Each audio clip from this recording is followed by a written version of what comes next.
perfect end to a perfect day. Manchester City 4, Manchester United 1. Oh, what a hit! Oh, that's electrifying! Hat-trick hunting, trick getting. Still the appetite is there for more. Oh, it is sensational!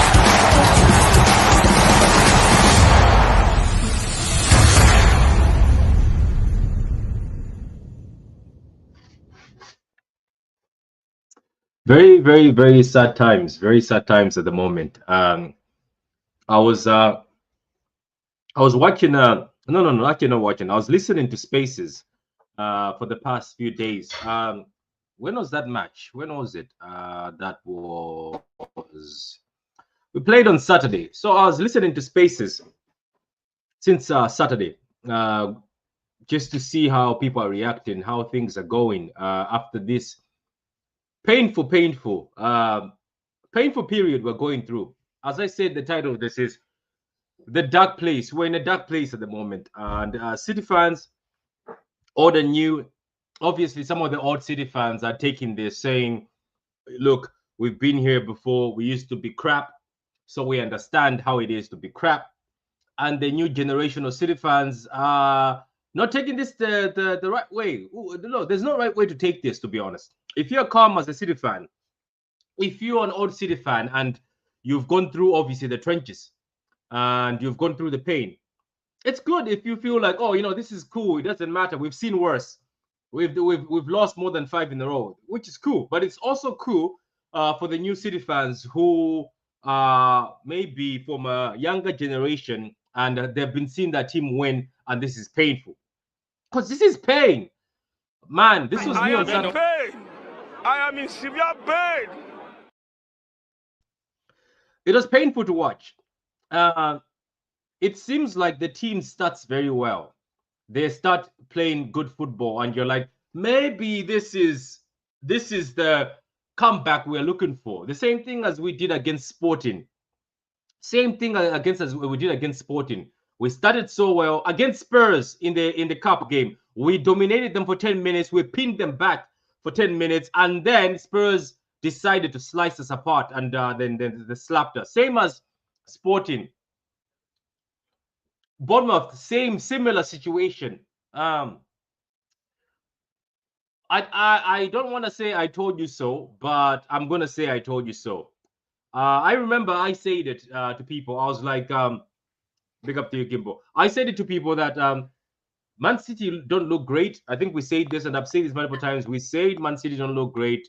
They don't look at their best. And at this point in time, we are so lucky in the first games we were winning, scraping because of quality. But as a team, we did not look good at all. And teams could slice through us, but they were just not finishing their chances. Now, rewind it today. Today, I don't want to drag back to the past. So it is 2-1 against Spurs in the cup game, 4-1 against Sporting in the Champions League, 2-1 against Brighton in the Premier League, 2-1 against Bournemouth in the Premier League, and then 4-0 at home against Spurs. And that probably is the nail on the coffin, because at this point in time, I think we're just going to accept the fact that, look, we are in a place where we are going to get slapped. And I'm joined by Kimba here. Kimba, how's your day? I see you're trying to set up. That's a perfect. Yeah, there we go. Yeah, there we go. How is your day? How is your day? Looking all dressed up and ready for. Is it cold there? No, it's a little bit, but it's more rainy and windy, I would say. So the humidity makes it more cold. But other than that, it's okay. It's Norway. It's supposed to be cold at this time of the year anyway. So Kimba, I know you and me made videos. Throwing warnings to the team, saying, I think both of us agreed that there's something that's going to happen, and it might not. We did not wish it to happen. It's not like we're happy and celebrating that. Yes, we predicted this. It's just we were scared that something like this might happen, and here it is. It's come, and I think Spurs are not even a great team. I have to say this. This Spurs is not great. I have watched them they easily get ripped apart too. The funny thing is, a Spurs fan told me that you guys must know are in a very bad place if this Spurs team kept a clean sheet against you, because this Spurs At team, home. yeah, at home, ships goal. This Spurs team, they will ship goals against anybody. So Yeah. what's your feeling right now? What are you feeling? I know you and me already accepted it that it might get dark. Maybe I think you and me. I think it was after, even before the defeats. We saw the Southampton game. I saw your tweets. Yeah. You saw my tweets. I said something is not right. We're scraping against Southampton. So obviously, I told you that I expected these defeats, so I'm not going to be Yeah. shocked. I knew Brighton were going to beat us at home. I knew that at their home. I knew Bournemouth are going to cause trouble. Sporting, I thought maybe it's going to be a draw. Maybe Sporting will beat us with a 2-1. I didn't know Sporting is going to beat us 4-1, but I expected, I think I said in the Man City group, in one of the Man City group, I'm like, expect the 5 defeats to actually happen and expect us to lose all these games after Southampton. Obviously, people didn't believe. But where are you right now? What are you I'm thinking at this moment in time? I believe, or I think that it's there is this is down to a more mentality issue than the physicality of the players issue. I feel Yeah. like it looks like they look lost. They can't keep the ball. We're losing balls like we normally don't lose. And Holland is not even scoring. He's close, but he's missing by, how can I put this? Where he would score, he's missing. That's not him. So Yeah. there's something mentally wrong going. Mentally wrong sounds bad, but they need to get their mentality straight. Somebody, I believe, in the team needs to step up in the dressing room and take charge and say, this is not acceptable. We got to change this around. We can't change this around, because I don't think it's enough to just what Pep is telling them. They need a leader in the dressing room that is willing to turn it around, like Fernandinho did have done, and also the way that it's the same as Rodri have done, and Walker or Diaz have done. Somebody needs to take charge again and to get it turned. Yeah, but that leader is this. Let me be honest, and let me be honest. I say this from the beginning. I said it as a joke. I said I was like, putting Walker as a captain just shows the level of quality you want. Walker was good as a right back, but Walker was not a Gundogan. You know what I mean? Because Gundogan used to bail out people in difficult situations, and as a captain doing that, he led by example. The treble season, there was moments where Gundogan, remember, had a meeting at the restaurant with the players. Remember when they were doing bad during the treble season, he had a meeting with them at the restaurant. Fernandinho did the same thing. But I'm just thinking as a person, and I know some people will be like, why are you saying this? It's just that looking at Walker is a guy who I know they vote for him maybe because I saw the documentary, he talks in the dressing room, but I'm just saying, if you listen to KDB telling you, let's do this, you will sit there as a player, say, I know why I can listen to KDB because KDB has carried us before. Gundogan has carried us. Fernandinho carried us. Just Walker. Yeah. Walker has done his part, but it's not like, it's not a Fernandinho. It's not a company. You get my point? Walker is just... No, I agree. I agree 100%. Yeah. It's the level of the leadership right now. I'm not blaming it on Walker. I'm just saying, when I saw Walker as captain, and it's the players themselves who voted for him. They didn't vote for KDB. They voted for KDB, and I hear Walker won by a slight chance. I was like, I just don't think Walker is the guy who can pull us from somewhere, because even his outside media is just hectic. And I just feel like Walker is better when he's just left alone to do his right back work. Am I wrong to say that? Leave him alone. Don't give him responsibility. Now I think the more as a captain, he thinks too much. Because even Walker, back in the days when he was in his prime, people used to say, don't give Walker too much. Remember, Pep tried to give Walker too much when he came to City. Tried to make him tuck in and this and that, and it did not work. Just tell Walker, you're here to defend these counters. You're here to stop people. He does well. Like right now, as a football club, you're right to say that. We can't have the excuse that, oh, it's because Rodri is not here. Yes, Rodri was the plaster, but those issues in this football team last season, we were getting ripped apart. Well, it's just Rodri. Rodri was the guy who was pushing us sometimes. You know what I mean? Oh, yeah. But Rodri's I feel like, to me, it looks like Rodri is the least of our problems right now at this moment of time. Right now, it's the mentality of the players that needs to go to step it up.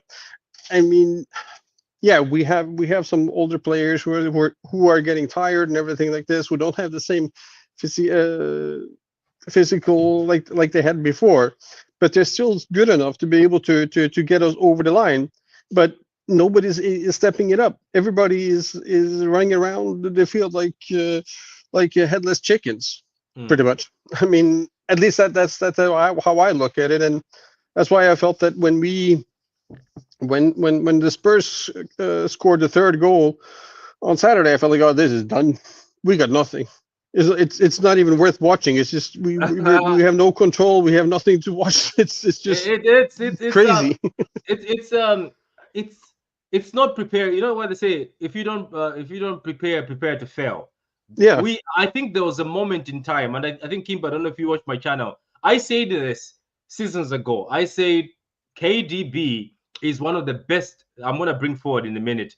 I know he has got the Kopama picture on purpose. I said KDB is one of the best midfielders in the world, but I told people that there's gonna have come a time where it's not the KDB show.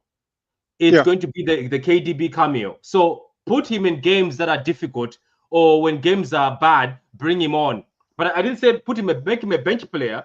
You can play him against Spurs, play him against United. No, it's not United. No, United are trash. So don't play him against United. Play him against Chelsea. Play him against Arsenal. Play him against teams in the Champions League if you want him. Or but sometimes put him on the bench. Look after him because of his age and it's KDB. But also, I said we needed a younger, creative midfielder. People are going to start saying, but Foden. No.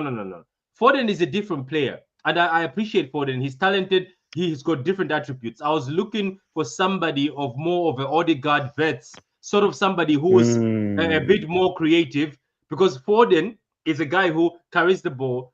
Foden will get into the box. It's one of those dangerous number 10s that you can play as a backup to a striker behind. That's what type of player he is. But I was looking for somebody else to offer something. Then people came after me and told me that, oh, KDB is a legend. How can you insult him? I wasn't insulting him. I was saying it's time to start moving on slowly. I also said the same thing about Walker. Let's stop depending on Walker. I think that there's a tweet where I said, let's stop depending on Walker just because he stops Vinicius. You can't just say, we are keeping Walker for Vinicius. I was like, get another right back who can start right now. So I told people, let's start preparing for the future. People wanted to get stuck with the same players. And the funny thing about the world is, because Pep Guardiola managed a miracle last season with the tired legs, or seasons with the treble, people forgot and tell me, oh, that stuff you're talking about is nonsense. They came with me with stats that KDB came after he was injured and still outscored Odegaard and got more assists than Odegaard and other midfielders. But people in football, you have to see the future. I remember I made a statement on a channel, and maybe because the way I worded it, Kimber, some of the Chelsea fans got triggered. I said, sometimes when you throw shit at the wall, it will stick.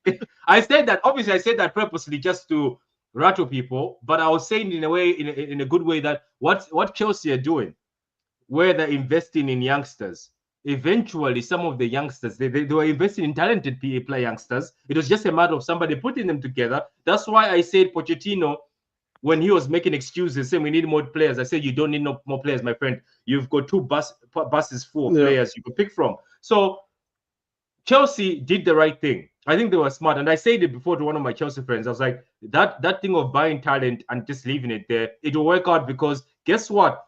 The more younger their team was getting, the older other teams are getting. Because let me be honest with you, Liverpool had the same issue, but Liverpool might also have this issue very soon, believe it or not, because Robo, Van Dijk, and Salah might end up as Henderson, Fabinho, and Milner. When they had that, remember that situation they had forward when Liverpool had Henderson, Milner, and Fabinho as the midfield, and we were all laughing at them that they are sentimental. City fans, we also became sentimental, and here we are now. We have a midfield where when even an average An average DM or midfielder from the other team is just 25 years old below. They can outrun us because we can't run. Yeah. Anyway, forward, how you doing, man? I'm good, brother. I'm good again. Thanks for having me on the channel. Big up, you guys. Yeah, I guess it's a bit of a reality check for you guys after many, many good seasons of it being quite plain sailing. But I mean, it's life. It is what it is. But yeah, let's get into it. Yeah, let's get into it. I think it's just that we are. This Yeah, was bound to yeah, but happen. what Sooner or later, we were going to have a go ahead, bad go. season. Of course, of course. I think just even off the top, one thing I want to say, because you're making a Yeah, mention of but like the it's thing like is, a it's lack mental of thing. investment, isn't it, I forward? think, Forward, is it? yeah, definitely. That's one of the biggest issues, and I will get into that for sure. But I think the biggest thing for me that I can see from a I rival's think it's perspective lack of, yeah. is that it's I think it's mainly the mentality and really the psychology of how do you get yourself back up again to win a fifth title in a row. You know, like it's very difficult to maintain the levels over a certain period of time. Again, we saw United in the 90s when they won their treble, they fell off the following season. Again, my favorite Chelsea team is the one from 04 to 06, which actually won the title and then defended it. That's such an amazing achievement because I've seen Chelsea teams in the future past that point win titles and then fall to 10th, win another title under Conte and then fall to 5th. Like I see how tough it can be to constantly go and win. And with Man City, you won 4 on the bounce. Like that's an incredible feat, you know. You even won a treble, still won a league title after that. So again, you've done great things, but again, the psychology to keep on going, to keep on pushing, to keep remotivating yourselves is difficult because again, I remember when you won the title last season, and I remember the celebration. They weren't that crazy from the players. They were like, "Oh, we won, great! It looked like you won a Carabao Cup." That's how you celebrated it. Where I thought if Arsenal won it on that final day, there would have been tears. It would have been like unbelievable emotion. Guys would have been crestfallen on the floor, like, "Oh my God, we've done it." Odegaard could have taken the camera and started taking pictures with the cameraman, you know. Yeah, I mean, literally, you guys won the league title and there were no tears. Arsenal lost the league title and there were tears. Like Havertz was there crying. Like it just shows the emotional like difference in terms of level. So I understand why you're falling off to a degree, and I think there's a big part of that is psychologically. However, we held a lot of these players to certain high standards, and yes, recruitment's been bad, and we'll probably get into that. But at the same time, a lot of these players we've held to high standards have not kept those standards, or not even kept them to a recognizable level. And I'm sorry, players who are in their prime. I'm not talking about the guys like De Bruyne. Obviously, Rodgers are injured. Even Walker to a degree, yes, he's playing awful, but I understand that he's older. He's clearly washed. It is what it is. But guys who are in their prime, there is no excuse for them to be performing as badly as they are now. And there's certain guys we have to talk about. Can we also like I know a lot of people are piling on Foden, and I know that the reason why they pile on Foden because he is a talented player. And I think I made a speech on a channel saying people pile on Foden, people pile on Saka. It's quite funny that these are the players you pick on. Why do you pick on them? Because you know they're very good. But there's one man in this team. I have been saying Kimber, and a lot of people said, "Oh, leave him alone." There's one man in this team forward. I know people focus on Foden. I don't know forward if you know this man. There's one man in this team. Is it maybe because he asked to leave and then he was told don't leave? He's been kept here as a prisoner or whatever. My brother Bernardo Silva. What? KDB is 34. I get it. 33. I get it maybe. And then Kunoan is 34, about to turn 35. I give that. Walker is 35, but Silva, you are 29. You've just turned 30. Silva. Salah is 31 years old. Bernardo Silva. Salah is 31 years old. Can I say Silva?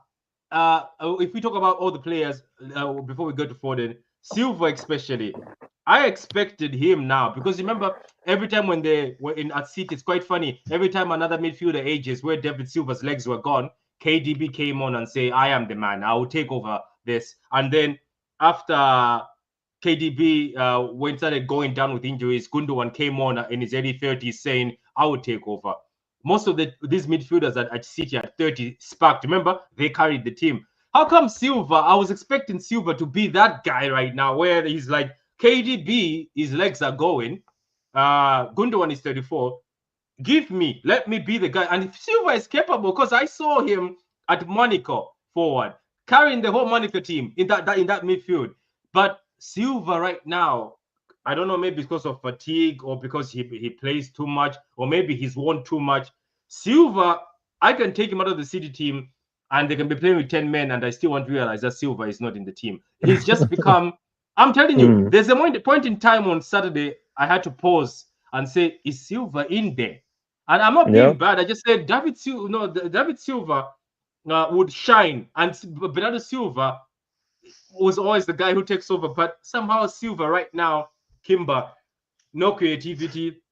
It's just as I made a joke, all he's doing is starting up on heat map stats. That's all. The heat map has to be everywhere. No, I agree, but again, I think it comes down to that. So many of these players right now, except for Nunes, who was one of the few ones, but most of them there's a lack of confidence in their willingness. Or is it a lack of hunger or lack of hunger? Mix of both. I think both hunger and confidence, but I think mostly the confidence. If they can get the confidence back up, like that's why I think that if we can win, and I mean a good strong win like a 3-0 or a 4-0 on Tuesday. Kimber, because Feyenoord right now, I'm actually saying it can be peak. I think Feyenoord players are watching this. I'm telling you, the thing about it is, remember what I said, Kimber, at the beginning. Even a team with an average DM and an average midfield of people with legs, they will outrun this City midfield. But anyway, no, I get your point. That's why I'm saying that if what we need a win.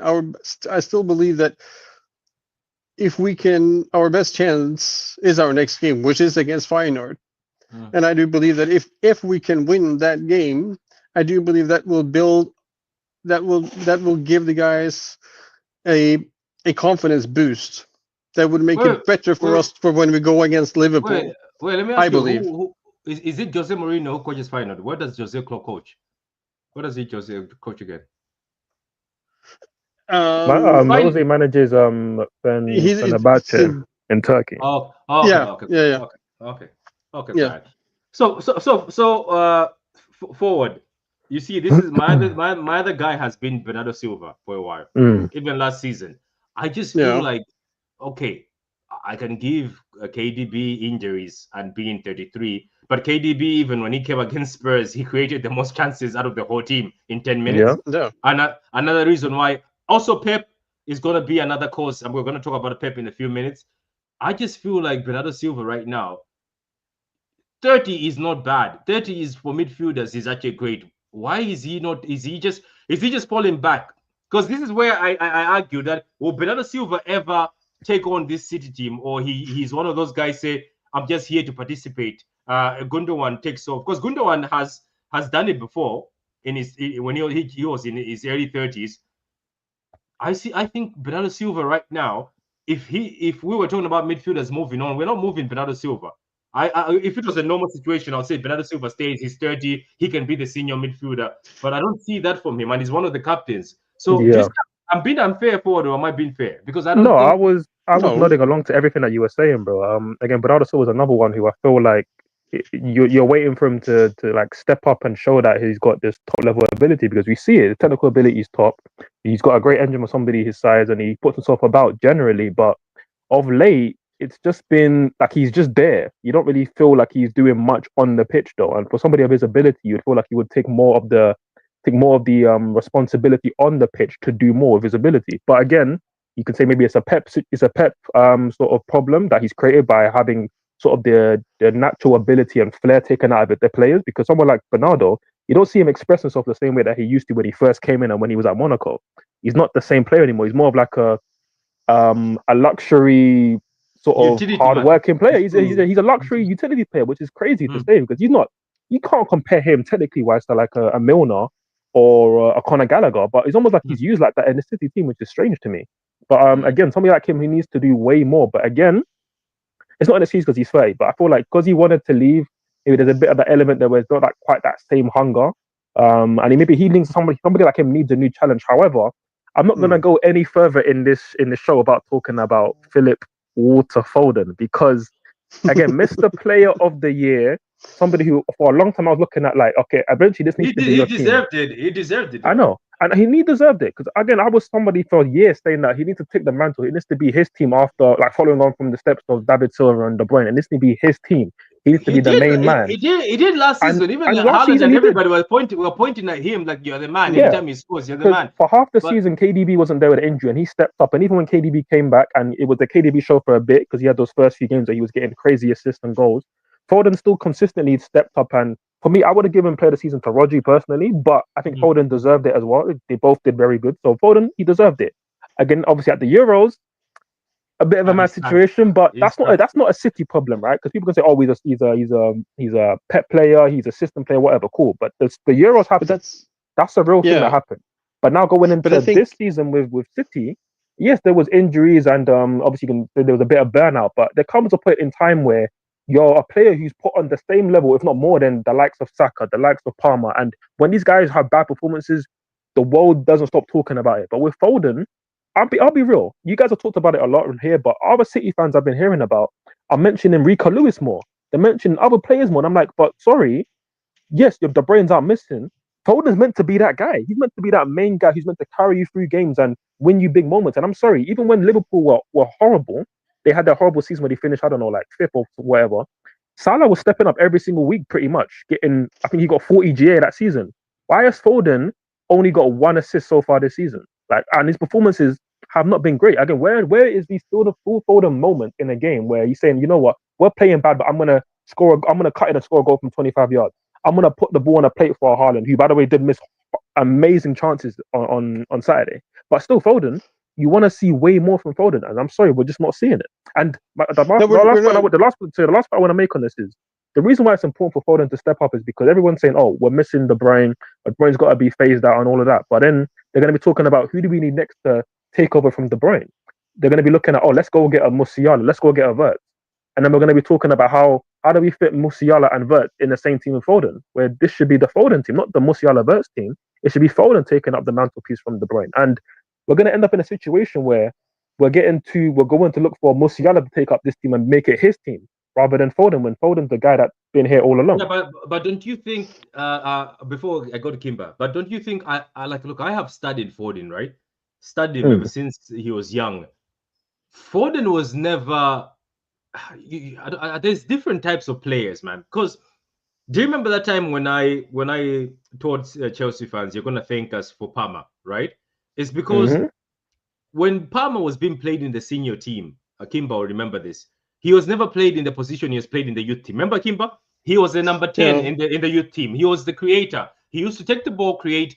Him and Markety would switch sometimes in the wings. Markety would create, and obviously I still say to the day of today that Markety is a talent who now we are wasting at City on the bench, unfortunately. But him and Markety, these are 10s, and this Foden guy was a different 10 though. When Foden was in the youth team forward, it was not Markety and Palmer's style. I don't know if you understand. Palmer would get assists, score. He would take over the free kicks. Foden would take over the free kicks, but Foden was, give me the ball, I would dribble into the box, I will score. Give me the ball, I will cause trouble. You know what I mean? Rarely did you see Foden, and I'm being honest, rarely did you see Foden. If you see the Foden videos, you can say this guy is greedy. Rarely did you see Foden do a throw ball. It was just rare. A few times there, he does throw balls, cutbacks. That's why you're saying what you've just said here, as saying Pep Guardiola sometimes changes players. Because I say Pep is a genius, but he will change a player. Because Gabriel Jesus is not a bum. Arsenal fans, I can repeat to you, Gabriel Jesus is not a bum. Kimber even knows this. Jesus came to City. Do you remember Kimber's first game? Oh, yeah. He went through 5 Spurs players, dribbled them nutmegs forward, and I was like, yes, we have our people were talking about him as an Aguero replacement. I know. Do you know what? Do you know what Pep said in the press? Oh, he's from Brazil. I love that he can dribble, but he's getting too excited. We're gonna have to tone it down. He said something like that. Tone it down, and he has to know his position. Gabriel Jesus, within 5 games, we didn't see the dribbling anymore. Was gone. This guy used to cause trouble. We used to win pens. Remember, people were saying, "Oh, City are paying the rest for pens." We used to win pens, man. This guy could go in the box, dribble. Foden was, give me the ball, I'll dribble. That's what he did last season. Remember, he used to say, "Give me the ball." He could say, "Give me the ball, I'll do it." He's that sort of number 10. So basically, sort of a number 10 who you usually have behind a striker, but it's rare you see Foden put a through ball. This is the reason why when I'm talking about saying get somebody who's a different character, is because you have to have another option. If it fails with Foden, but also Foden, the issue is he never gets given the keys until we're desperate. Because right now, do you know right now he hasn't been given the keys again as a number 10. Guess what? He's been booted again. He's been told, yo, you but go to this the is left. where I look at someone like Foden. I feel like you got to at least demand it more. You got to demand more of the players around you to be like, I need to be the guy to win you the game. But I do agree, he's not like a natural creator, which is why when I was last on the show, I wasn't even then saying Palmer's better than Foden. I was just like, okay, if we just weigh up their attributes, Palmer's definitely a better passer. I was getting a lot of friction from guys on your panel. I don't think they're going to be saying that now. But again, that's a different story. But with Foden, yes, for me, he's more of a final action play. He's more like I will get it dry and I can get a shot off. Or maybe I can then maybe pass it to somebody that's close to me. But it's not like he's not going to be like an Ozil type of playmaker, or even for me, even a Palmer type of playmaker. He's not really that kind of player. But at the same time, I would still expect more of him to get on the ball and drive more and do more. But I didn't see it at the Euros. I didn't see that want to do more at the Euros alongside the likes of Bellingham, Kane, and Saka, where maybe he didn't feel like he could take that onus. But I'm thinking at City, yes, you got Haaland who's a big name, but Haaland isn't going to drop deep and demand the ball. He's just waiting to get chances. You're playing in an attack with Savinho, yourself, Haaland, and then Gundogan, I guess. But like, really, you that needs to be the guy. Oh, sorry, I forgot Bernardo Silva again. I keep forgetting Bernardo Silva. Do you see this? This is how Bernardo Silva gets away with it. This is how he gets away with it. Because nobody remembers him. Nobody remembers anything about him. Yeah, you can go to your panel, right? You can go to your panel, and I'll leave the panel to speak, and the whole time they'll speak about the whole team. Silva's name never comes in, but it's fair because we also have to take Silva for granted, but he is a very skilled player because every rival fears him. Apparently, they say they pray for Silva to leave. It's quite funny. They never say KDB. They just say Kimba. Apparently, in our team, the first player people want to leave is Silva. Apparently, he causes so much trouble, which it is true. When he is on it, he'll cause so much trouble. Because he's had some big game performances. I remember some big game performances at Anfield, even in the Champions League against Real Madrid at home. Like, he's had some big performances. It's just of late, it's just been a bit lukewarm. His performances, they've been kind of just meh. You know. Can we also talk about? Go ahead, Kimba. No, I just think that it's in regards to Foden and I also feel that I think one of the reasons that he's not performing up to his levels is also because nobody else is able to perform. So one loses it, they all loses it. I feel like if the rest of the team was playing good and he was playing bad, I would feel that we have a lot to him. But when the whole team is playing bad, because I feel that there's no brilliance from one individual, except for maybe for like 5 minutes here and 5 minutes there during a game. But except for that, nobody is really stepping it up. They don't. Yeah. The one player that I feel the worst for right now that is really playing good, he's just not able to finish, is Savinho. He is dribbling, he's doing everything correctly, but he's so close to getting a goal. He just needs to get that one goal to get him, fired up. He's the only one that is played. For right now, I feel that he is the one who has been generally, along with Nunes, playing the best. Doku has not been showing that much. I would take Savinho over Doku almost every day right now. Yeah, it's true. Kimba is right forward. There's a guy who is so cursed. He is Savinho. I'm telling you, for people are trying to do this or the ball 16 thing. It's not like it's so bad forward. Like, it's painful. You can see in his face. He's hit the post so many times. You know what I mean? The post. Every time he's about to score, boom, the post, or somebody clears it off the line. It's just like. That goal is not coming for him, but that's another one forward. I think if Savinho just bangs in one goal, I think he will spark on. That's another one who I think can spark on. And that's going to be bad for. And you're right, that's going to be bad because if Savinho starts fire, I have the capability Savinho can take over this team because I've seen him at Girona. He came at Girona. No, he can. He was amazing at Girona last year. I remember watching so many of Girona's plays. Yeah, he was put on the bench. And then as soon as he just came on and said scoring, that's why I'm saying you're right about the Foden, that he has to be careful because somebody else can actually take this team. Because I see to be fair, these kids I think because there's other guys who have come into the team who were the main guys elsewhere. And I get to Kimber's point that he's right. Maybe Foden, it's difficult for him because nobody else is performing. and I hold Foden to a standard where I feel like you should be good enough to perform regardless of what's happening around you. Because I've seen Saka do it, I've seen Palmer do it, I've seen Salah do it. And look No, at I agree. KDB. Do you know this Even is why KDB, yeah. Look at KDB. KDB came on against Spurs, right? It was the KDB team again, and guess what? He created apparently 12 clear chances already just by coming on for 10 minutes. And again, KDB did that. KDB did that at Wolfsburg before. Again, Savinho's done it at Girona. Other players have done it elsewhere, you know. So maybe because Foden's always been in the Pep team, always in the City team, he's not used to having to be the guy when other players around him aren't performing. But again, we talked enough about Foden. I'll leave that one there. Again, Haaland, I will say Haaland as well. Even before we get to Pep, Haaland. Hey, the whole stay humble thing. Since he said that, like, bro, 2 goals in 7 games and missing, I think, 7 chances yesterday, like on Saturday rather. That's not good enough, bro. Like, for the best player in the league, apparently, he's scoring for Norway, though. He's scoring for Norway, isn't it? Yeah, he is. And the thing but that's what I'm saying. There is a. You're right. He is scoring for Norway, and he was building for Norway in the 2 games he played. But that's what I'm saying. There's some kind of confidence minus going on at City among the players and the rest.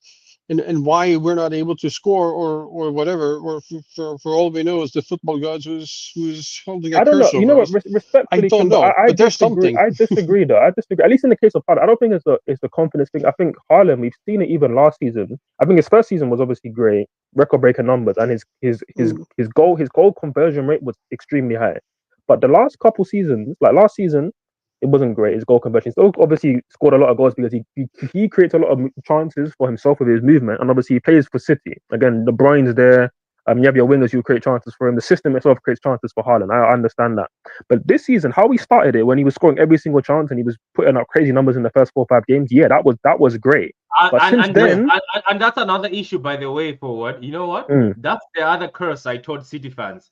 Do you know Haaland actually, we can say, carried us and deceived us, because his stat padding is the reason why City did not lose all those games at the beginning, because those games was peak. Do you remember the teams were scoring within 5 minutes? Brentford scored within 40 seconds. Ipswich scored within a minute. Teams were ripping us apart, but Haaland, as soon as he gets one chance, he was putting it away. Yeah, he was moving crazy clinical the first 2 games. So that was like, that's what he did. Yeah. But obviously of late, just one quick thing, because I have to. Just one quick thing. No, because I have to go back into the office. I've just taken up my time right now. As I'm in work. But keep it up, and I will watch the rest when I get the chance to. But I love being on here as always, Patrick. It's a great show. Yeah, big up to you, but we'll talk later. Okay. Yeah, big up, bro. Big up. All right, big up. Bye. Just last thing on Haaland before we do get into Guardiola. With Haaland listed, you can't be missing chances that he's been missing, because there clearly is an over-reliance on him now, because I think now he's scored 55% of your goals. So if you take that away, your next top goal scorer is your left back, Guardiola, with 3 goals. I think maybe Stones is then next. Nunes has got a few as well, but Stones is up there too with only like 2. So it's crazy. So Haaland, again, we know that you're not going to pick up the ball from deep and create and drive and all these things. You're just there to finish. And again, he was unlucky at times hitting the bar and other things, but for the amount of chances he had Saturday, he can't miss all of them. So he has to step it up. He has to. Yeah. So guys, like the video as we continue. So look, for me, it's these things actually happen as a collective, isn't it? You see this now, where you can never expect Haaland to be missing some of those chances. And obviously people say, oh, this is all he can do. The thing about Haaland is people actually think, like most people actually think, oh, all he does is this guy is standing in the front. At Dortmund, he was actually connecting play with Sancho. You know that, right? I saw him at Dortmund, and obviously in the Pep team, I knew this was going to happen. I knew there was no way Pep is going to tell Haaland to drop deep and do what he was doing at Dortmund with Sancho. He'll be like, no. You're not good doing that in my midfield. You know what I mean? No. You're not doing that in midfield. Go stay in the front. But it's as if it's a collective. Look at like the Savinho thing we're saying, where he's just hitting the post and then hand is just missing. And then you go see Savinho at Girona, he was just dunking those goals in. As soon as he cuts in, right? It was going in. Here, it's just hitting the post. It's as if something, that's why I said the dark place, the title of this, even as Bernardo say, we're in a dark place. It's as if there's actually a dark wave in this team where, whether you like it or not, these guys are just hitting the post or they're just missing. Look at Gundogan. Where KDB put the ball through for him against Spurs, isn't it? Gundogan used to score that. He hits it straight at the keeper. Now, let's go over to Pep Guardiola and the setup for the team. Forward, I believe sometimes this man does things purposely. This man can have a solution on the bench, and he looks at that solution and says, "Nah, let's suffer more." People right now, some people were talking about Nunes as a flop, or Nunes is not City quality. Nunes cannot play for City. Forward, right now, if you go on Twitter, people are crying for Nunes. It's quite funny, isn't it? People are crying for Nunes. Do you know what's funny, Forward? I don't know if you've seen Nunes at Sporting, you've seen Nunes at Wolves or wherever he's played. You know, Nunes used to play DM or play as a box-to-box. You know that, right? That's his thing. He can play as a DM box-to-box. Sometimes he plays as a left wing at Sporting if they had people injured. And then sometimes he plays as an attacking midfielder.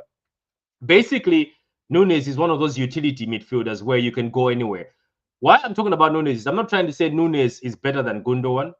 I'm not saying Nunes is better than David Silva, Bernardo Silva or KDB. But sometimes somebody like Nunes, who is a talented player, by the way, and Klopp wanted him. A lot of clubs wanted him at a point in time. And Pep himself, if you watch the game against City versus Sporting, where we beat them 6-0, forward, even though it was a 6-0 defeat, Nunes was causing trouble in that midfield. Nunes was locking people down. And obviously, City decided to stop going through the middle, went through the wings, and that's how we beat Sporting 6-0 that time. I remember we went through the wings. Through the middle, Pep said we couldn't go because he said that kid Nunes was unbelievable. There's a clip I posted on Twitter of where Nunes was bossing the midfield against City, and we had to switch it up. Now, forward, we are starving right now. We have no legs in midfield, and every game Nunes has played, even as a winger, when Nunes plays as a winger, we've seen him track back and saved us against Newcastle. He saved us against Bournemouth to get more embarrassment. When he came on against another team, he also tracked himself all the way back, stopped the counter, passed the ball, carried the ball from the back. He tucked in from being a winger and started helping in midfield, obviously by a strategy. Forward, looking at this, we bought him as a box-to-box or to debutize as a DM or obviously play as a CM. Why does Pep Guardiola say, I will take Rico Lewis, who used to play as a winger in academy and play as who plays as a right back, and put him in that midfield? After Newcastle, Rico Lewis was destroyed in the midfield with Kovacic and Gundogan. They were destroyed, and Rico Lewis looked lost.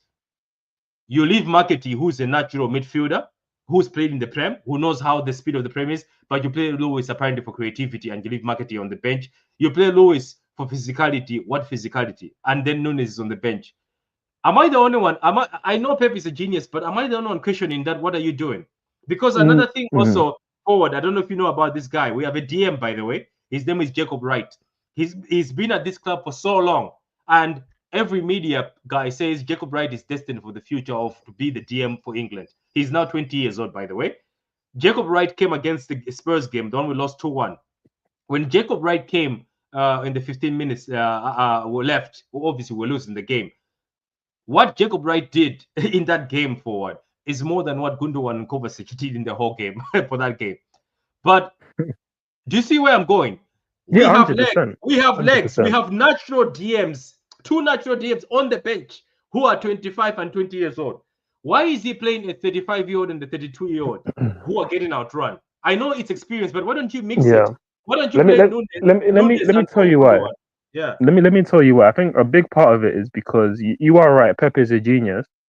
And regardless of what I'm going to say, he's still one of the best coaches of all time, no doubt. But he's an attacking genius. He's a genius in his possession football and his philosophy. But his philosophy, even as a player growing up through La Masia and obviously playing his time at Barcelona, being their captain, and even as a manager, it's all about possession, but triangles, build-up play, how to retain possession, rest defense. It's all of those. Well, I mean, even rest defense, not really too much of that, but like really, it's just a case of like, how do we then press and win the ball back instantly? It's not about how do we suffer during games. How do we just play counter-attack football again? This is why you're seeing Haaland be so one-dimensional. Because when do City ever say, "Hey, let's just play on a counter for a few minutes. Let's just sit in 2 banks for 4, sit back, and then try to hit teams in transition where Haaland can then use his play." I think we already did it against PSG and we ripped them apart, and then we did it against Arsenal. Remember, where we were just doing KDB Haaland. Remember, KDB Haaland. We were just countering Arsenal, and I think we spanked them 4-1. But ever since then, he doesn't do it anymore. He just and I think even with Arsenal, to be fair, Arsenal pressed you man for man, so they made it a bit easier on that day to do. That was 2 seasons ago when you were fighting for the title and you absolutely bopped them. And I remember Holding scored like later and he was celebrating when it was already like 4-1, like an idiot. I remember that game. That was funny. But you just never see Pep switch up tactically. So in his mind, he's always going to be favouring these technical players who fit his philosophy more than someone like a Nunes, who he might not be a natural DM, but he's going to have the legs and physicality that somebody. Let's say if Mourinho was if Mourinho was your manager, he would have already switched out by now. And obviously, don't get me wrong, Mourinho and Pep are very different, but I think Pep needs to show. I get what you mean. I get what you mean. You need to show something different in terms of just adding more legs, because clearly that's what you're crying out for. You're crying out for legs and physicality. And right now, that midfield, the way that you're working it simply is dysfunctional. Simply dysfunctional. So Pep needs to find some different solutions, because for me, I don't think the title's done. It's not done. And I think even if you lose to Liverpool, I mean, it gets very hairy from that point. But it's not over. It can't be over after 13 league games when you're Man City and you got the players that you have. You can still go on a run at some point in this league. However, you got to right the ship soon, because you can't keep losing again and again and again and giving teams like Liverpool and Arsenal confidence that you're going to beat this City for the whole season. You can't keep doing it. So you're going to have to get some things right soon. You're going to have to drop certain players. Again, Walker can't be playing, because again, him trying to do the whole "I'm going to let you run at me and I'll catch you," brother. It's not 2020. It's not even 2020 anymore, bro. Like that, those days are done. They're gone. The days you can do that against Vini and Mbappe are done. If you're getting burnt by Werner like that, it's over, my brother. Like, put the chips in the bag, bro. You're washed, bro. You get Rico Lewis at right back. Get somebody with physicality in the midfield, and then at least you can start to steady the ship a little bit. This is what I keep saying, and I keep telling people that he's a genius and he finds a solution. I was like, but if he doesn't, like, I'm telling you, you're right. If this was Jose or somebody else, Jacob Wright at 20 is playing in that midfield, because Jose will know, okay, there's legs missing here. Nunes is playing in that midfield. Like, I don't even say play Jacob Wright himself. Play him next to Gundogan. If you want to take control, isn't it? Play him next to Gundo. And I think Gundo would love that. That at least there's somebody who's sweeping up for me. But you play Lewis and leave Nunes on the bench and Jacob Wright, who's a DM, on the bench. That's just madness. And the funny thing is, like, it's proven. Guys, go watch the Spurs game when they beat us 2-1. When Jacob Wright came, City started looking like the normal City, because Jacob Wright was actually running after his man and actually cutting off. Do you want to see an example of how they ripped us forward? There's a clip going around where Gundogan gets outrun by Maddison and Maddison scores the first goal against Spurs. Like, because he's 34 years old. He is 34 years old. And somebody was like, it's just age catches with you. And some of these are just fresh and very sharp at this age, more than you. But anyway, I don't know, because some people are on this hopium that, oh, Pep always gets it right, so he will. I think he can get it right, because there's a few things he can change, but I don't know if Pep will change them. Because number one, also, if you want to keep playing Walker forward, don't tell Walker to go up the pitch anymore. Yeah. Don't. Yeah. Even with Josko. The reason why Josko was exposed, Josko is not a bad defender, but he was exposed because Pep wants him as a winger or a force winger, wants him in the front, because Josko was going all the way forward into Spurs box. By the time he comes back to get to fight against his winger, the winger already had him. You know what I mean? Like, he has to run back, and then he has to start running against the defender. You have no time to think, because at least when you sit back a bit with the defenders, you say, oh, there's Vinicius coming, or there's Son coming. I know what to do. Stop telling Walker. And Pep has done this before in the past, where he's told Walker to go high up and we get exposed. Tell Walker, don't go over the halfway line. Stay. Walker has lost pace already. Just leave him. Leave him with Walker, it doesn't make any sense, because like most teams, even Chelsea now, we defend with 3 defenders back. So obviously our right back, even against Leicester, was actually Fofana, but he didn't really play much like a right back. He didn't get forward. He was left to stay in the back 3 alongside the other centre back. Then Cucurella was the one that provided a bit of width. Or with City, you almost send both your fullbacks and you leave 2 back, which is why you're even extra open. And you haven't got like a Rodri there to sit in front and screen. You've got Rico Lewis and Gundogan or Bernardo when he's in there. And we don't have Ruben Diaz, because Ruben Diaz will at least he will command or try to and he's stop the somebody. leader there. Even though there's times where Pep will even drop him at times for big games or whatnot, but he's still at least the most consistent leader there. Obviously, Akanji I do rate, but again, injury prone right now. He doesn't look fully fit. Ake's always struggling with injuries. John Stones, you would like to think John Stones will step up at a time like this, but again, injuries and also just playing awful. Again, he got hooked at halftime. Not a good look. Have you started City? Do you know that City's wins and recently, even in the treble season, even last season, do you know City's wins and clean sheets start when Diaz gets back in the team? Pep starts playing him back in the team. Nah, not even. What is it? And you know what? And City fans always say, "Oh, Ruben Diaz, oh this guy," but Ruben Diaz forward is the guy who always comes in when Pep is stuck with his defense, starts collecting goals. When Ruben Diaz comes in, the ship just steadies and everything clean sheets start again. It's always Ruben Diaz. Even last season, when we were doing shit, Ruben Diaz came back from injury and that's it. Things were locked up. He's actually a good defender. People just say shit about him, but he's the one who actually carries that City defense recently. I've never, every time Akanji and Stones are two of them, bad performances until Ruben Diaz is with one of them. Listen, there's definitely some players who can come back into this team to help it. Diaz is one of them. If you can get a fully fit De Bruyne, that will help. Oscar Bob is coming back. That's the one I was gonna say, bro. That's the one I was gonna say. Because listen, obviously Grealish and Doku are there, your wingers, but for me, I think your best two wingers probably are gonna be Savinho and Bob. For me, I think Bob's cold, bro. I think even last season I rated him. I think I rated him even last season, but what he did against us in preseason, bro. Bro. That's why when you guys started talking to him, I was like, no, don't leave. Remember when you wanted? I was like, no. If we could get we could have got Bob and Palmer. Hey, that would have been crazy. But I mean, when is he back? Because I think he broke his leg or something. But I was told 3 months, and it's already been 3 months. Apparently, it's gonna be at the end of November. End of November soon, though, bro. I mean, if he comes back in the next week or so, then that will be a big boost for you. Like. I mean, obviously, he won't be there in time for Anfield. And by Anfield, I mean, I will ask you, what are you thinking for Anfield, bro? Because there's final in the weekend, Tuesday. So I mean, in the week. So you got that on Tuesday. It won't be easy given your form, but I still expect City to get something done there, right? But Anfield, what are they getting done at Anfield? Oh, you mean final? No, I mean final. I'm saying you should get that done, man. I mean, come on, you have to get it done again at home because your home record is generally good. It's just Tottenham can do that to you. You guys know that Tottenham have this weird hoodoo over you guys. So I think that can happen, to be fair. But cool, you should beat Feyenoord and then Liverpool. Like, cool. Most teams in this situation, 5 losses recently, right? I'm going to say it's going to be 5 losses in 6 because you're going to beat Feyenoord, in my opinion. But most teams and most managers going into that situation would maybe think, we're not going to park the bus, but we're going to be a bit more defensive. We're going to switch up. Maybe we go to a back three or whatever. Wait. I've seen Pep do it before. I think he's done it to Liverpool before.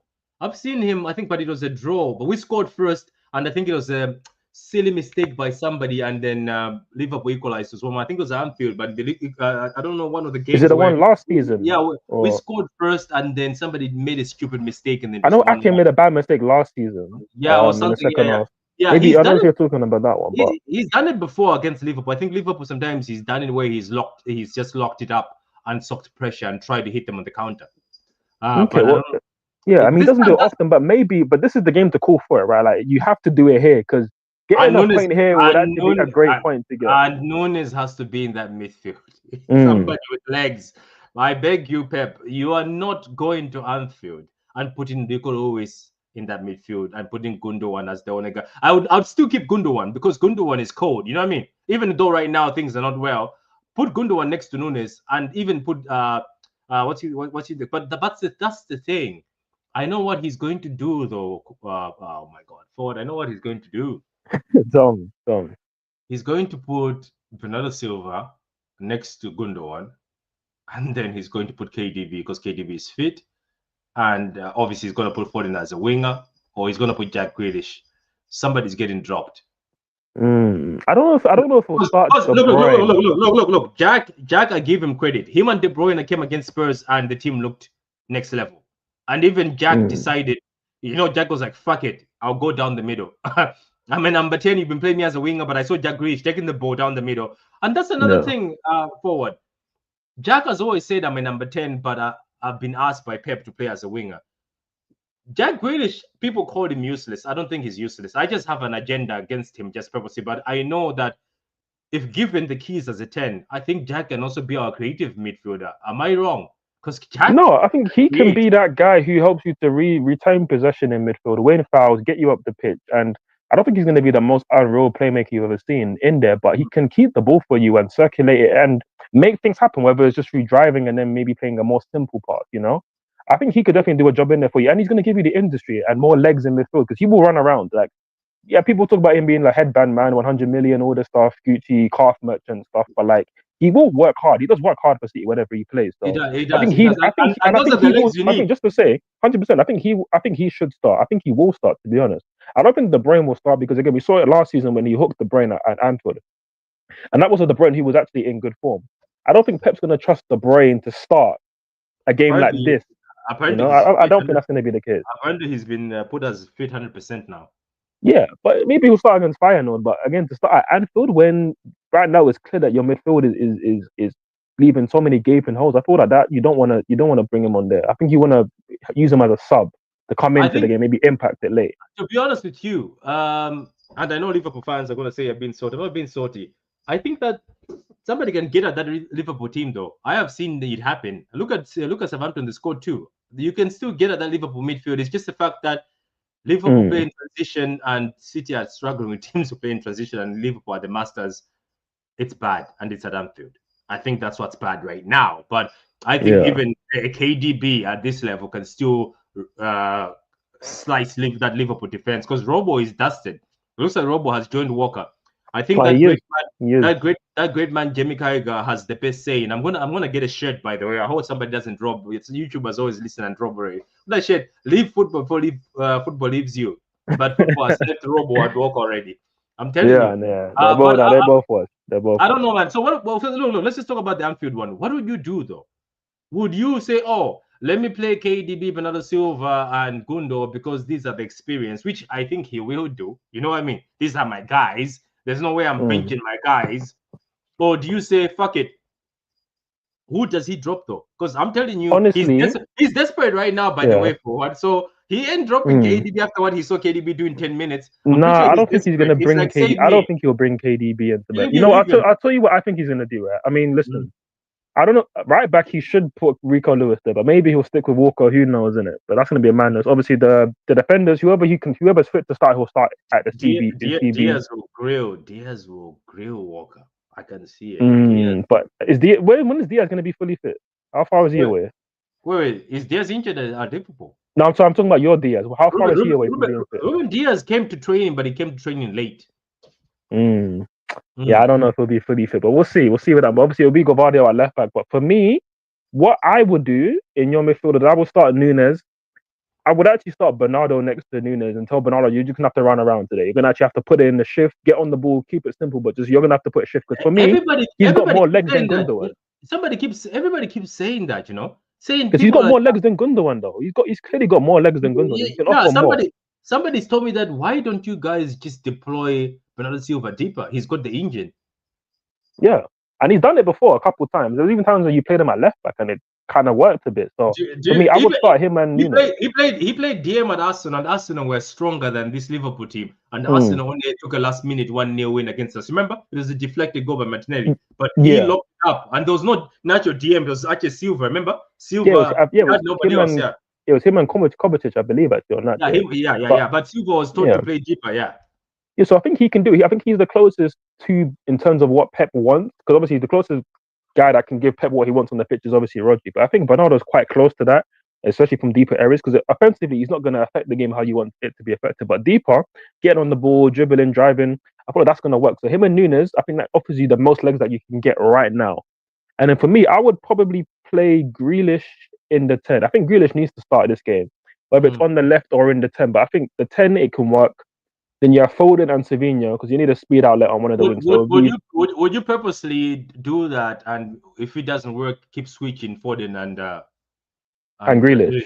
Yeah, you could do that. You could do that. I think you know what? That's such a cold lineup. You know, that's such a use. There's nobody for me. And the main thing to that use and that works because I would start Savinho on the right. I wouldn't start him on the left. I would start him on the right and make sure he's going at Robertson every single time. And you put Grealish on the left, and then Grealish and Foden can switch. Yeah, 100%. And Grealish and Foden can switch, and obviously then you have Haaland up front, who who needs to have a big game here. Let's be honest, he needs to have a big game because he's been missing a lot of big chances lately. And again, the whole stay humble thing, the whole like I'm the best player in the league and all this stuff. But like again, we only see you just there to put the ball in the back of the net. You need to do that, mate, because missing 7 chances against Tottenham isn't it. Against Lisbon, he was awful against Lisbon. How many chances did he miss against them lot? So even the penalty as well. A lot. He owes you guys big. He owes if you he guys. didn't miss those goals against Lisbon, I don't think Lisbon could have given up.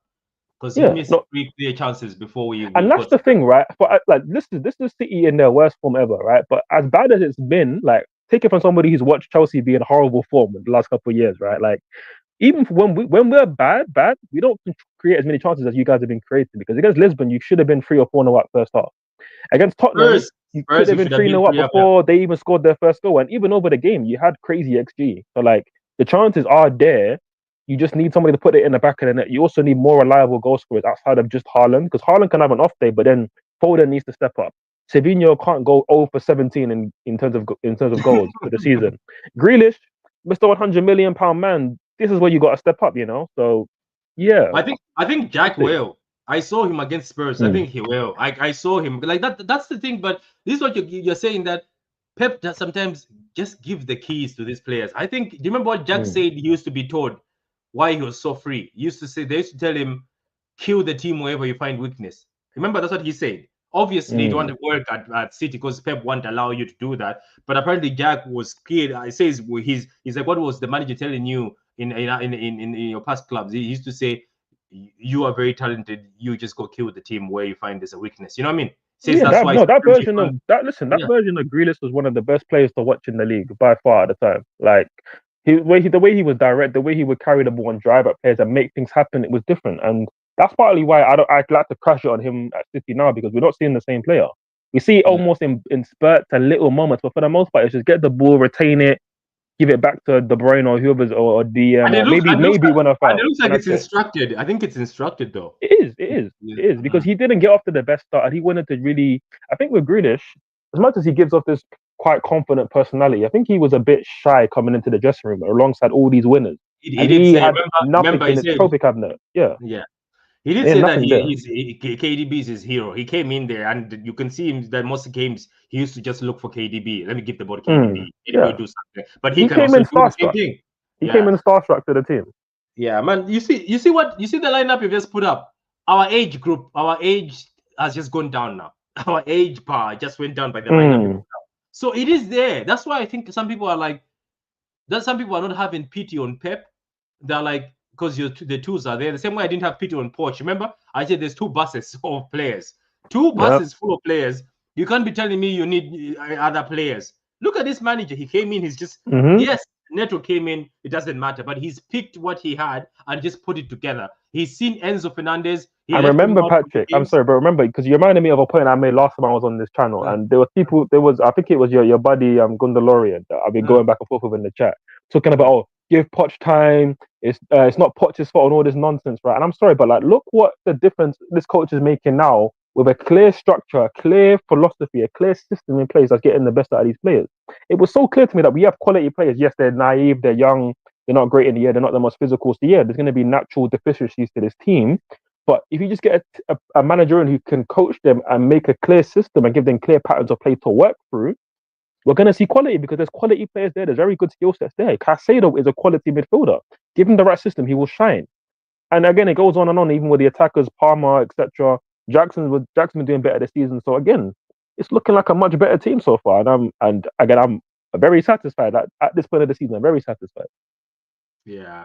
Anyway, man, thank you very much. Appreciate it. And thank you to Kimba, but he had to go to work. That's all we have, man. Yeah. I hope this dark place doesn't go bad, because as I begged on Twitter shamelessly, saying have mercy, I just have a feeling that because what we've done to Liverpool in the past, those Liverpool players will not show mercy. They'll have no mercy. They need to think we need to kill you guys. Listen, you guys are a wounded lion right now, and they need to think we got to put you guys down and kill you. You know what would be funny though? Prime is here now. This African time. Do you know what would be funny? Do you know what would be funny though? For this, obviously, it won't happen, because in the past when Liverpool have been down dirty, remember that time they played the youth and Liverpool almost beat us, who were with fitter players, and we were the favorites. Yeah. This is the first time City are actually underdogs against Liverpool, and everybody says Liverpool is going to slice us. We haven't won in Anfield for a long time.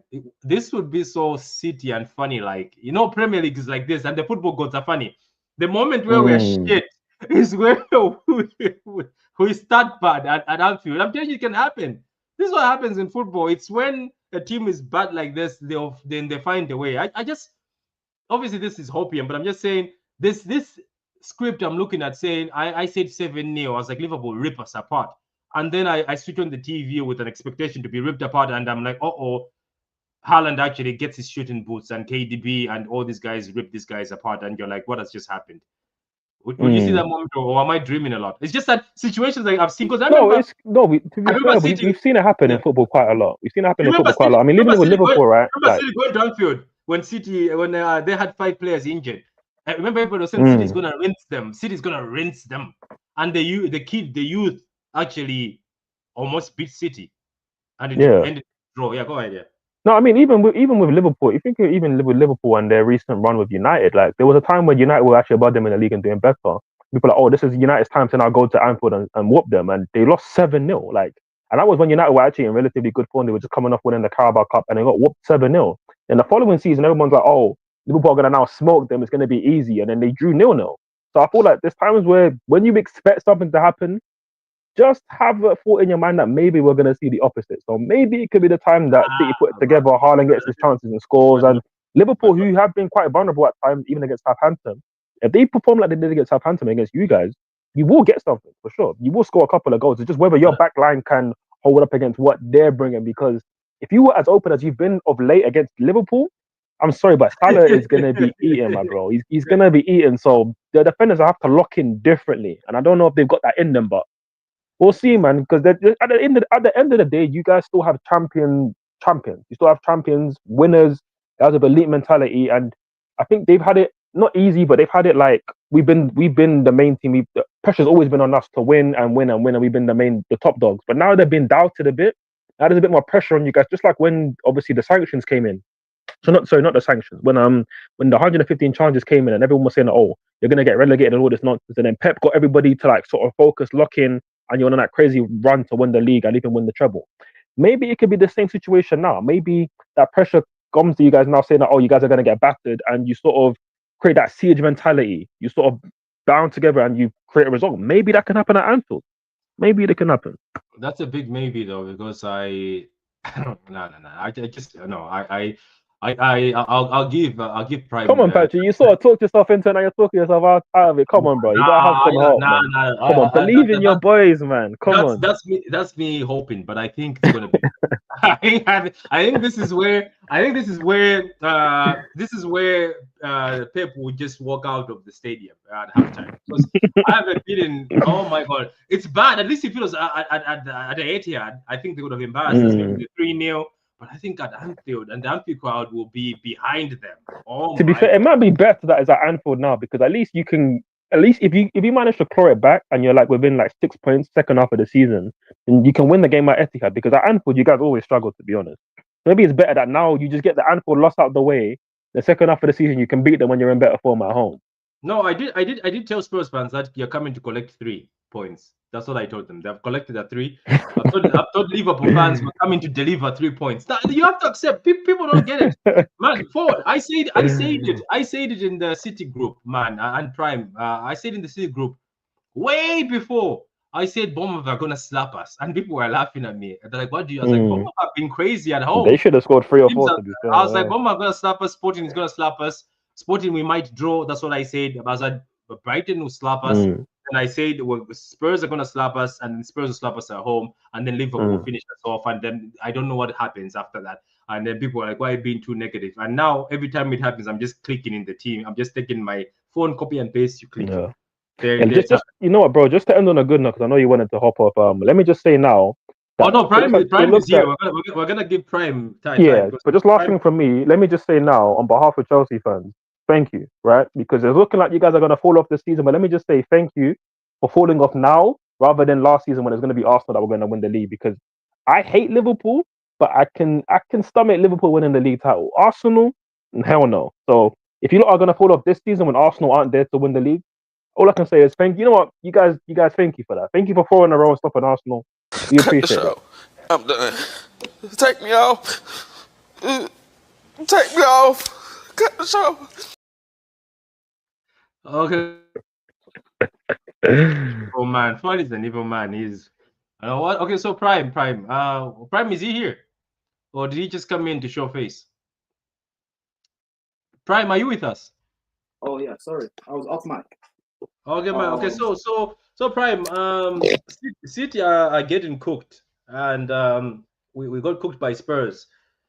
Do you think it's only due to the fact that obviously we don't have Rodri, or you think there's a deeper issue at the club?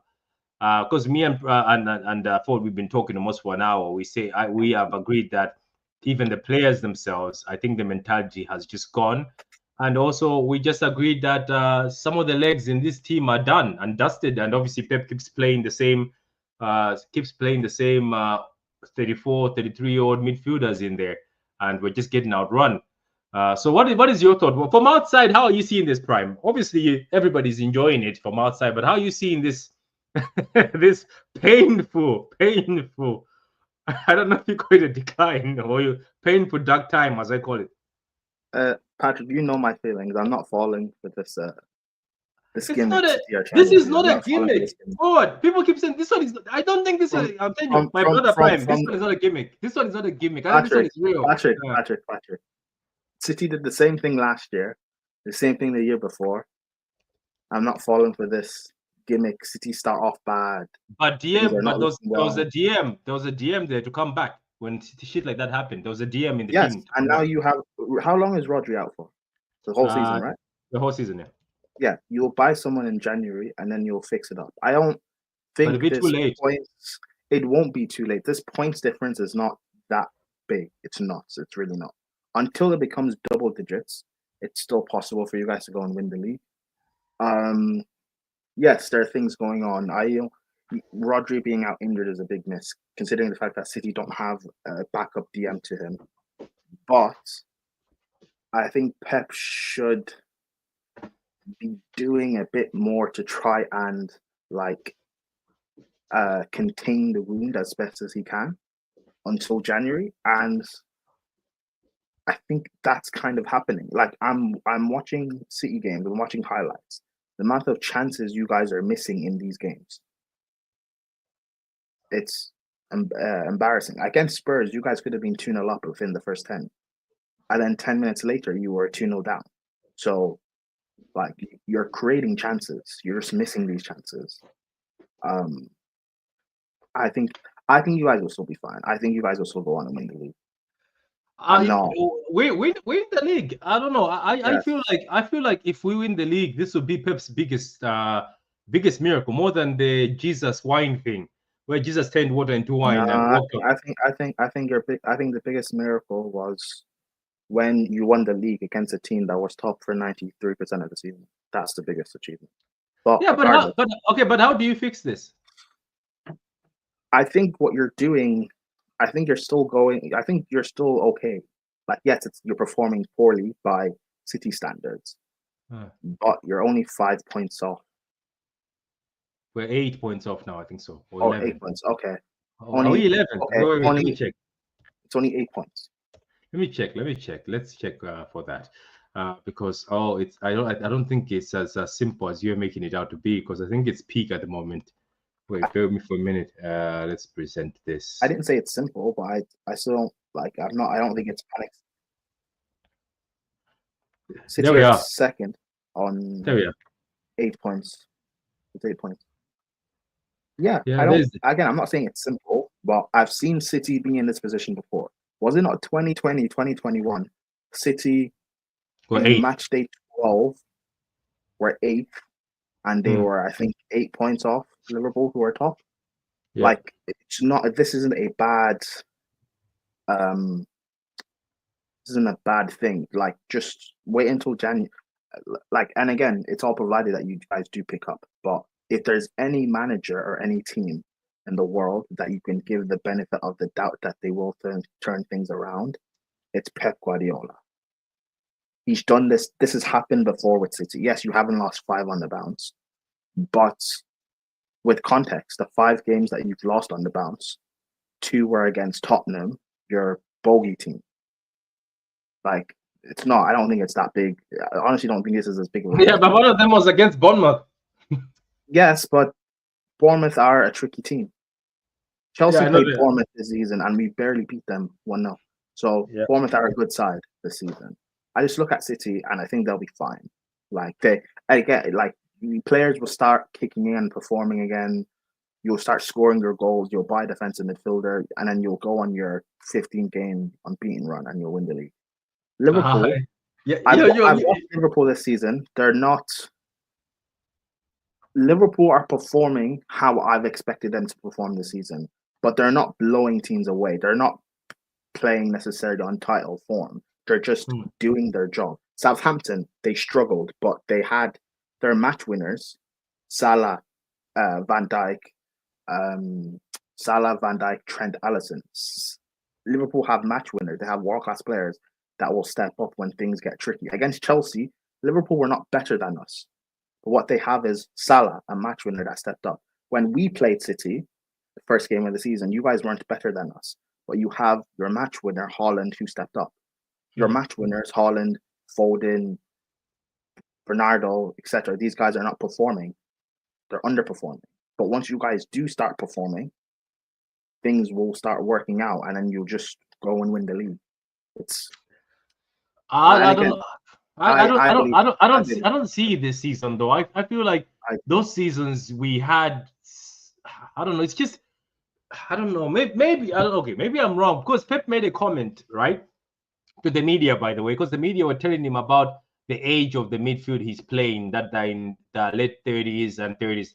He said he saw Madrid win the Champions League twice back to back with Kroos, Toni Kroos, and Modric at the same age. So that's his defense, he says. So he says it's not an excuse. That's what he says.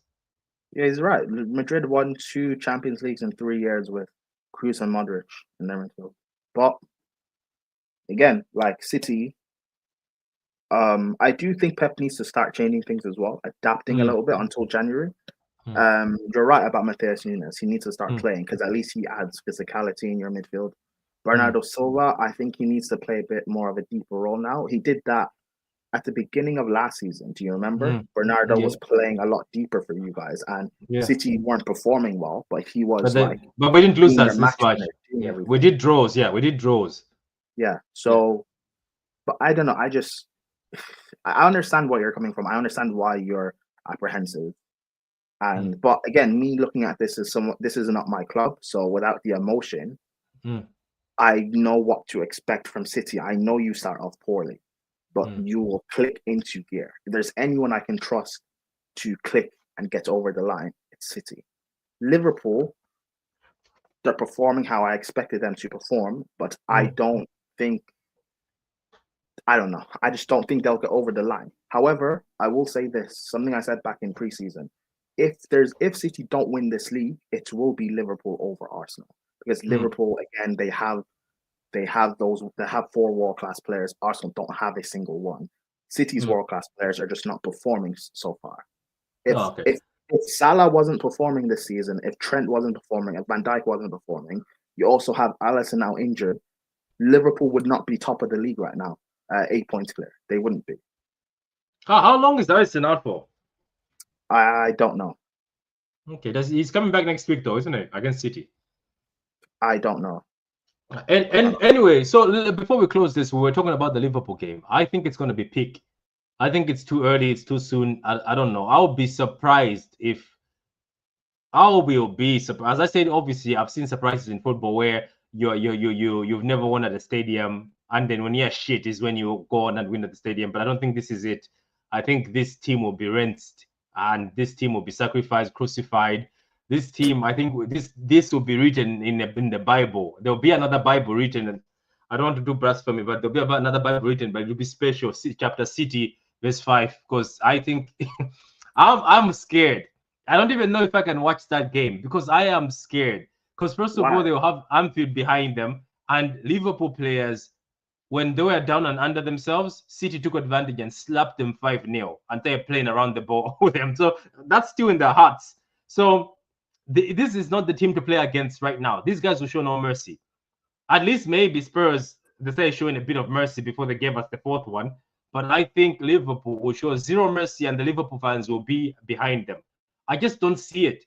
And I don't see a draw. I see a defeat. But it's just I'm begging you, Liverpool fans, please tell your players, have mercy. Just give us the 3-0 and start playing the ball around. Because I don't want to come out with a 7 like Ten Hag. No, I don't want to come with the 7. Because that would break. I think maybe that would be good. I think that would break City. I think if they lost big like that, I think that will be the turning point where they will start talking to a DM immediately.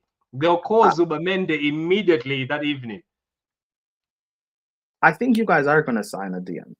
It probably will be Zubamende. But I think that Liverpool game, Anfield, maybe it's a good thing you have Anfield now instead of in the back end. So just... Wow, what do you mean it's a good thing? Because in a title race, in the title running, going to Anfield is not a good thing. So at least going through it now, like, if City can get a draw, that's a good result for them. I don't think that will be a good result. Draw. I think Liverpool, can I ask you, do you believe this City can get a draw? This potentially, yes, because this is the first time Liverpool are playing City where all the pressure is on Liverpool. Yeah, Liverpool. There's not an underdog gimmick now. There's no underdog of City, they're the best. Look at what there's not. Everyone keeps saying how bad City are, so there's now no underdog in it. So they are expected now because in the past it was always us, even regardless when they're in form, it was us. And I remember that time I was telling Forward that they thought we were going to get our first win at Anfield when Liverpool had 5 players out. Remember, they had 5 players. Our colleague Addison was gone. The defense was bad. And it was, I think, last season. And the club played kids, and the kids almost beat City. And City was a full squad, full squad. Went there. We scored 1-0, obviously, and then last minute they equalized. But they were going to beat us because after they equalized, I think there was a defensive mistake made by City, and they equalized. But after they equalized, I think it was peak. City started crumbling, and that was us. Remember, the whole league said City are going to crucify Liverpool. I'm just hoping that juju comes to us that whenever right now, because right now, let's be honest, I think everybody. I've seen City fans saying, I've seen Liverpool fans saying we're expecting to beat you 6+. They're saying they're expecting to rinse us, and everybody wants us to be rinsed. And I'm pretty sure the media are saying Liverpool, this is an easy dub, including myself. I'm saying this is an easy dub. So I hope the football gods forgive us. And say, please, just do something. Because Prime, I think this is where we'll see who can hold on. Because if Liverpool turn up, I think the rinsing will be too much. Because there's no way Gundogan is going to catch anyone in that midfield. I don't know why City re-signed Gundogan. The guy is old. I think they signed him not to play 3 games a week. I think it wasn't that. That wasn't the whole thing. I think it was a sentimental signing. I think the fans wanted it, but it was a signing thinking, the squad is going to be like this. But I think we should have still had a DM come in. Yeah, another DM come in. That would have made more sense because even rivals were talking about Gundogan, and I was thinking, the guy's old. He's not going to make, as a squad player, fine, but he's not going to make much of an impact. You need to sign a backup defensive midfielder. Funny enough, if you guys had actually used Calvin Phillips properly the past couple of seasons, you could have had him right now as backup for Rodri. Do you know what I said? I said to somebody that as bad as people say Phillips is, I think Phillips could have helped us right now. Even right how he was. At least we could have at least had something. I think so. Because Phillips, we could have let Gundogan play the box-to-box he does. You know what I mean? Help, but not run too much. And anyway, it's bad. It's bad at this point in time. Because it's Liverpool, because it's Anfield, and Liverpool, you guys see them as your title rivals. Do you not think you guys will actually perform? This City team, as soon as the team scores the first goal, their heads go down. It's just man. This City team is funny. Look at all our games. As soon as the other team scores, their heads are going down. So maybe you're right. Pride is pride. After I think, do you think Spurs embarrassing us on Sunday will spark pride, because pride has to come in for these players. Come on. Because that was an embarrassment. I know that Spurs are our bogey team, but the way it happened at home, clean sheet. And you know what Spurs fans told us? That you guys must know you have an issue if you let Spurs keep a clean sheet against you at home. I think it's that, and also the fact of everyone keeps saying that the title could be done at Anfield. I think there's now it's getting bad to a point where these players now have to start actually performing. They have to. But they keep going to the media. They keep going in the media because Bernardo said we're in a dark place. We have to step up. Walker just said after this game that we're going to have to sit down and look at ourselves and believe that we're champions again and try to get our mojo back. And we're playing Liverpool next, so we're going to have to step up. But do it on the pitch. Stop talking. But that's what I'm saying. Do you really think the KDB, Gundogan, even Walker himself, even though he's finished and dusted and football has left him, do you think they will sit there and go to Anfield, which you're right, that these are the guys who they hate because they're title rivals, let them embarrass them? I don't know. Maybe they will. I think they will. Again, it depends. If the game at Anfield... Silva hates them. Bernardo Silva hates. If the game at Anfield is anywhere near as bad as the game against Spurs, then it might be done from a psychological standpoint. But as of right now, City going in as underdogs, use that to your advantage. Use being underdogs to your advantage. Liverpool have not played City before being the absolute favorites. Yeah, that might work. But I think that's just hopium, but we still have to take that hopium. I'm telling you, we still have to take that hopium. I know it is hopium, let's be honest, because it's peak. Pep Guardiola is also just sitting on the bench doing looking. He knows that this is bad. He knows this one is bad. This is why maybe that South African coach said football can kill you. Football can really kill you, because oh my god, I don't know, man. Anyway, Prime, this is the time we have, man. I have to dip, but thank you for coming on, man. We've done it 1 hour 30 minutes, but I hope so, City fans. Let's hope. We keep supporting the team, but let's hope. I'm even scared of Feyenoord because let me just tell you this, City fans, these rival fans. If Feyenoord does anything to us, guys, switch off. Run away. Because if Feyenoord smack us, oh my God, that will be it. I'm telling you, there's nothing we can say. When do you play Feyenoord? Tomorrow. Wow. Yeah, it's at the Etihad, but does that mean anything at this point? I'm telling you, Prime, I have this deep feeling that this Feyenoord team, people say, oh, this might be our opportunity to get confidence. I have a feeling that, oh my God, even Feyenoord is looking, saying, even a half-decent DM can go against this guy. Because that's how it is with City right now. Even a half-decent midfield, yeah, if they're young, they will find something in this. So if you're a Feyenoord and you have a Feyenoord manager, if you got the fast wingers, even though they're in reserves, get fast wingers, get fast players, just counter-attack. It's Christmas. And just put it. I'm telling you, it's Christmas come early. I'm telling you, it's Christmas come early. And you know what? This is the thing is, I'm laughing because I knew this was going to happen, but I didn't know it's going to be this bad. I thought it was going to be like 4 defeats in a row. That's what I thought. That would be 4. I was counting Anfield. I was counting Spurs. What's funny? Hamza, this is something rivals will always try to dunk on Hamza, right? But to his credit, back in the summer, he was speaking about this squad not being good enough, that you needed more players. 2 summers ago, people shouted at Hamza on a City space. They called him plastic, saying, shut up, you're too greedy. This is not Madrid. Hamza was 2 seasons ago. No, the season before the treble one. He said, guys, we need to spend money and get a better squad. He said we got lucky. That's what Hamza said. And you're right. Go ahead. No, of course you did. Because, again, who were you competing with for that treble? Arsenal gave you the lead. So... After we slayed the master Madrid, it was open season for City. Obviously, Inter gave a bit of a push, and Inter were great. I think the Inter game was intense. A good final. Right now, I think about the Inter game. I think that was a good final. At least teams were balanced. We saw a final against Liverpool and Spurs. Spurs just were happy to be there. But I'm just saying, you're right. As soon as we slayed Madrid, was there really anybody after that? I don't think so. Because we slayed Bayern and Madrid. Remember, we slayed Bayern first. Then we slayed Madrid. I think there was nobody. It was an easy run. Liverpool were not in the Champions League. I think those could have caused us trouble. Chelsea were already out. Even though Chelsea were poor at that time, maybe they could have caused trouble, but there's not a lot of one to cause trouble. The only one we were looking at was the other side. Remember, it was AC Milan, Inter. That side Napoli. was so easy, and Napoli. And the people thought it was going to be Napoli, remember? They thought it was going to be Napoli's Champions League because that egg predicted Napoli winning the Champions League.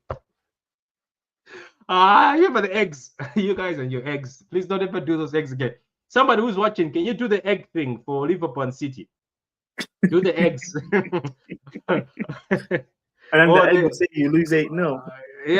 Or that cat thing where you take a cat or a dog and they go and point which one they're going to win. I don't know, man. That's what I'm saying. We should have invested. Hamza was right. And I think 2 seasons ago, I went after Hamza saying, Hamza, let's stop being greedy. But he was right. This small squad mentality by Pep is bad. Bro. Because I remember him talking about this back in the summer, and rival fans were just like saying that, oh, you're a City fan, you're selfish, you're plastic. But now rival fans are still laughing at Hamza. But he was right about this. Yeah, he was. Hamza was right. He did say that this squad, we were going to be in trouble. We're going to run out of gas. As soon as few people get injured, they will not come back in how they are supposed to come back. Look at Akanji. He was one of the best defenders last season. The other season, now Akanji looks like he's tired, making mistakes. John Stones is just finished. Every time he comes on, he's injured. He's injured again now. Ake keeps getting injured every time he goes to international duty. Josko, I think, now has to become a centre back. Let's be honest. Josko is a good centre back. I think it's about time. I know Pep what he wants from Josko. I get it, but play the kid as a centre back now. I think the centre back pairing has to be Josko and Ruben Diaz. We have to go younger now. You know what I mean? Because some of these guys, their legs are gone, and I don't know. People keep saying, "Oh, Josko is a bad centre back." You're lying to yourself. He was one of the best centre backs people are looking for as a youngster. It's just Pep Guardiola. As I said, every time you come to his team and you've got a certain ability, he will try to milk that ability until the end. But he is a centre back, and I don't know. Anyway, we'll see. Anyway, thank you very much, guys. Let's hope for the best. Forward thinks we should play Nunes, Bernardo Silva, and Grealish maybe as a 10 at Anfield. And I think that's a good lineup because at least there's youth. And Grealish has played as a 10 before, and Grealish says I'm always a 10, but Pep asked me to play as a winger. I think that's more youth. What do you think? He says we should play Bernardo Silva and Nunes as a double pivot instead. He says you don't put in Gundogan. He says we'll be in trouble. What do you think on that note? Well, at Anfield, just for legs, yes. Because we do need the legs at Anfield. And he says Jack Grealish, put him as a number 10 because he will hold on to the ball, get fast for you on the box, drive the ball, and obviously create for Haaland, which is a good shout. Grealish, I don't rate. Not as a winger. I think Grealish looks better because even in the game against Spurs, he started drifting down the middle and he looked better. It's just, I think as a winger, it's not his game. Don't forget, Grealish is a midfielder who has been told to play as a winger, just because Pep likes his wingers to hold on to the ball like that. I don't know. We'll see anyway. It is what it is. Whatever lineup he plays, we're still holding the L. So, guys, let's be hopeful. As City fans, let's just pray that Salah doesn't start bad. Because if Salah decides to show up... What if City win at Anfield? What then? We last time we won at Anfield was Mark Hugh? Was a long time ago. I said, what if City win at Anfield? What then? This is what I was saying with forward, that this is the first time, as you say, City are the underdogs. And then we are expected to be rinsed 7-5-0. If they win, maybe this might be the boost they need. Because winning at Anfield for the first time in a long time, and actually winning at Anfield, and at the top of the league, I think that would actually change a lot of things, wouldn't it? Though it would bring a bit of belief in them. I think so. But I don't think it's happening. I think let's just leave that. That's hopium. Mo Salah is not going to allow.